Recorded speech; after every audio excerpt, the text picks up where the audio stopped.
नमस्कार, सुप्रभात। ब्रह्मा कुमारीज के नवप्रभात पॉडकास्ट में आप सभी का स्वागत है। आज मार्गशीर्ष मास कृष्ण पक्ष की षष्ठी 25 नवंबर गुरुवार का दिन है। हमारे आज की कहानी का शीर्षक है अशांति का कारण अहंकार। मुंबई में एक सेठ रहते थे जिनका नाम था रामनाथ। उन्हें भक्ति और पूजा में विशेष रुचि थी।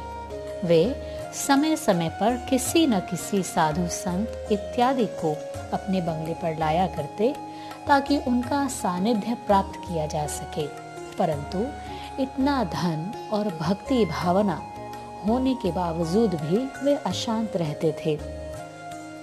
एक बार उनके यहाँ एक सन्यासी आकर ठहरे। सेठ जी ने सन्यासी को बताया कि उनके जीवन में बहुत अशांति है। दोपहर को जब सन्यासी और सेठ जी भोजन किया तो सेठ जी उन्हें अपने बंगले के विभिन्न भाग दिखा रहे थे। बंगला दिखाने के बाद सेठ जी सन्यासी महोदय को बंगले के बगीचे में ले गए। वहां पर रंग बिरंगे फूलों की शोभा देखने जैसी थी। सबकी मिलीजुली सुगंध मन को मोह रही थी। सेठ जी उंगली के इशारे से सन्यासी को बता रहे थे, इस फल का पौधा मैंने सिंगापुर से मंगाया था। वह सामने जो पेड़ है उसकी कलम मैंने ऑस्ट्रेलिया से मंगाई है, और वह जो फूल दिखाई दे रहा वह जापान से लाया गया था। फिर एक कारखाने की ओर इशारा करते हुए सेठ जी कहने लगे, वह जो एक बहुत बड़ा कारखाना आप देख रहे हैं वह मेरा है। उसमें 3000 के लगभग मजदूर काम करते हैं।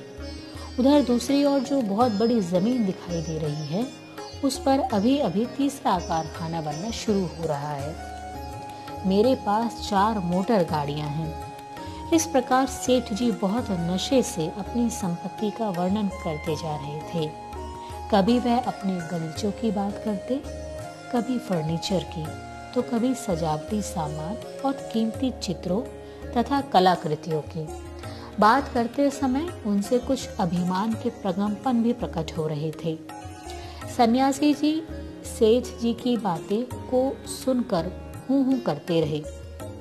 जब वे वापस अपनी बैठक में लौटे तो वहां विश्व का एक नक्शा लटक रहा था।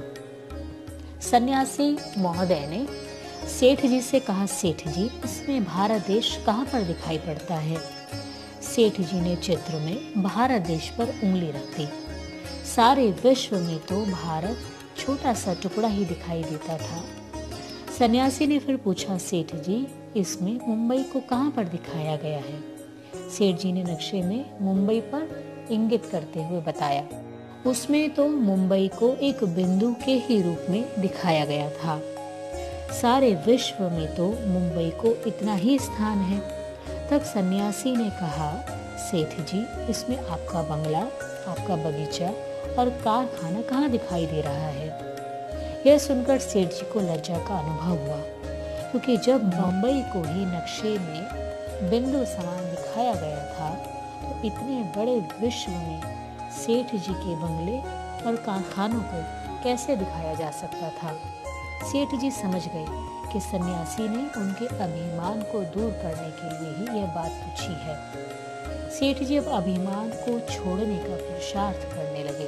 अतः अब उनके जीवन में शांति भी पुनः आने लगी। अब वक्त है आपसे अलविदा कहने का, लेकिन जाते जाते आज का सुविचार।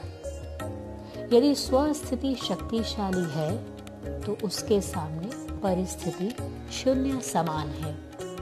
आज के पॉडकास्ट में इतना ही। मुझे दीजिए इजाजत। कल फिर मिलेंगे। तब तक के लिए आप सभी को मेरा सादर प्रणाम।